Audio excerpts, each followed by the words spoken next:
എന്തായാലും ഈ വീഡിയോ മോളെ നീതു ഫുള്ളായി ഒന്ന് കണ്ടു ആ നോക്കിയേ അമ്മേ ലാസ്റ്റ് വാ വരെ. വന്നിരിക്ക. ഇങ്ങനെ ഒരു മരുമാനെ കിട്ടാൻ ഭാഗ്യം ചെയ്യണം. ആ അമ്മ വന്നായിരുന്നോ?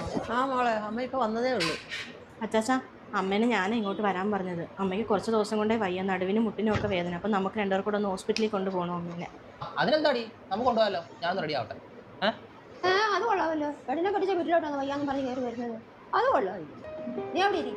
അമ്മേ, എൻ്റെ അമ്മയ്ക്കൊരു മോനില്ല. അപ്പം അമ്മയ്ക്ക് എന്തെങ്കിലും വയ്യായ്മ വന്നാൽ ഞാനാ നോക്കേണ്ടത്. ഇതെന്തൊരു കൂത്ത്. എനിക്കൊരു വയ്യാഴിമാന്ന് എന്റെ മോളെ കടിച്ച വീട്ടിലോട്ടാണ് ഞാൻ പോകുന്നത്. ഇത് ലോകത്തൊന്നും ഇല്ലാത്തൊരു കാര്യമാണ് ഇവിടെ നടക്കുന്നത്. അയ്യോ, എൻ്റെ പേര് പറഞ്ഞ് നിങ്ങൾ തമ്മിൽ വഴക്കിടണ്ട. ഞാൻ തന്നെ അങ്ങ് പൊയ്ക്കോളാം പറഞ്ഞതാ. ഇവള് വിളിച്ച് വഴക്ക് വന്നതുകൊണ്ടാണ് ഞാൻ ഇങ്ങോട്ട് വന്നത്. പിന്നെ അമ്മ അങ്ങ് പൊയ്ക്കോളാം. അമ്മ എങ്ങോട്ടും പോകുന്നില്ല, ഞങ്ങൾ തന്നെ കൊണ്ടുപോയിക്കോളാം. ഓ, ഞാൻ ഒരു കാര്യം പറയട്ടെ, എനിക്ക് 2 പെൺമക്കളാണ്. ഇന്ന് ഞാൻ വിതയ്ക്കുന്നതേ എനിക്ക് നാളെ കൊയ്യാൻ പറ്റും. ഈ അമ്മയുടെ വാക്കും കേട്ടിരുന്നു കഴിഞ്ഞാൽ നാളെ ഞാൻ വിഷമിക്കും.